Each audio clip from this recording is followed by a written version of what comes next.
Oi, gente, tudo bem com vocês? Eu sou a professora Karine Veras e a nossa aula de hoje nós vamos vamos estudar como se efetiva, no âmbito dos juizados especiais, os embargos de declaração e a extinção do processo sem julgamento do mérito. Vamos começar explicando para vocês o que seria o embargo de declaração. No âmbito da Lei 9.099, os embargos eles representam uma modalidade especial de recurso cujos fundamentos são limitados a quê? Aos vícios na correção ou na completude da decisão, examinada pelo próprio juiz ou turma recursal que proferiu. Então, gente, a função principal dos embargos é sanar vícios da decisão e podem dizer respeito à conclusão ou aos fundamentos da decisão judicial. Diferentemente daqueles embargos interpostos nos processos tradicionais, aqui os embargos eles só cabem contra sentença e acórdãos, não cabe contra decisão interlocutória, prestem atenção. Então, as hipóteses de cabimento são as mesmas hipóteses previstas lá no Código de Processo Civil, quando a sentença ou acórdão apresentar os vícios de obscuridade, contradição ou omissão, ou ainda quando contiver algum erro material. O prazo, gente, o prazo para interposição é de 5 dias, a contar de quê? Da data da ciência da decisão recorrida. E uma vez que ele for interposto, interrompe o prazo para a apresentação de outros recursos que entenda necessário. Agora, cuidado, porém, se interposto contra um acórdão proferido pela turma recursal, interrompe o prazo para interposição do recurso extraordinário ou até mesmo para uma reclamação para o Superior Tribunal de Justiça, o STJ.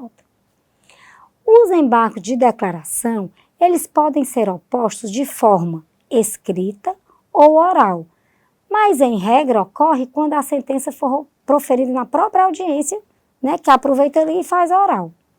Ao ser apresentado de forma oral, o embargo tem que ser o quê? Reduzido a escrito lá no termo da audiência, ou então pela Secretaria do Juizado, registrando-se, no último caso, a data da interposição e a finalidade de determinar o quê? A tempestividade para ver o prazo.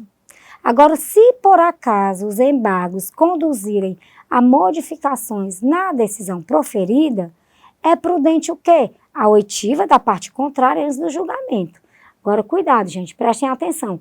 Quando a sentença ou o acórdão contiverem apenas erro material, a correção pode ser feita como? De ofício, independentemente de embargo de declaração.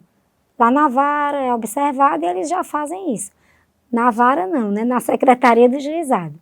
Gente, esclarecido esses pontos sobre os embargos, nós vamos analisar situações que o processo é extinto sem resolução de mérito, lá no âmbito dos juizados especiais.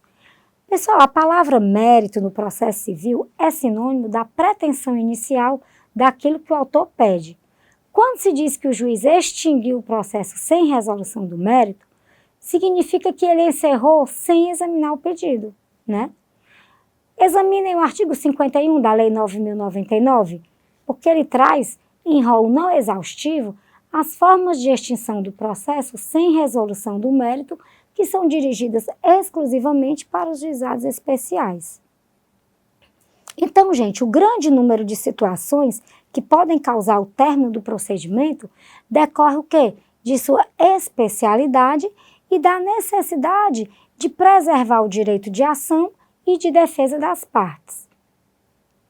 Quanto à extinção do processo, extingue-se o processo além daqueles casos previstos em lei. Vou explicar algumas situações. A primeira, quando o autor deixa de comparecer a qualquer das audiências do processo.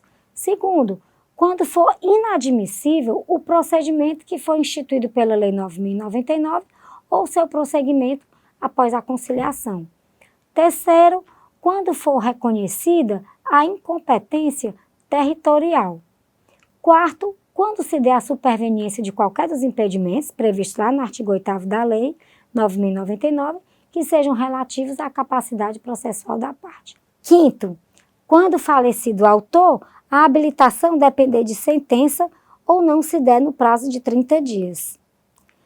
E sexto, quando falecido o réu, o autor não promover a citação dos sucessores naquele prazo de 30 dias da ciência do fato. Pessoal, as demais hipóteses de extinção são aquelas que são contempladas lá no artigo 485 do Código de Processo Civil. Vocês podem examinar. A extinção do processo independerá, em qualquer hipótese, da prévia intimação pessoal das partes. No caso do autor deixar de comparecer à audiência, quando comprovar que a ausência decorre de algum motivo de força maior, a parte pode ser o quê? Isentada pelo juiz do pagamento das custas. Gente, é importante também salientar que o encerramento do procedimento sem resolução do mérito é um fim excepcional para o processo e que deve o quê? Ser evitado. Por quê? Porque nós sabemos do princípio da efetividade, da primazia do mérito e do aproveitamento dos atos processuais. Então, gente, por hoje nós vamos ficando por aqui. Estudem o material didático disponibilizado na área de aluno. Lá tem um aprofundamento melhor sobre os tópicos que nós estudamos aqui, certo? Desejo um grande abraço para vocês e até o nosso próximo encontro.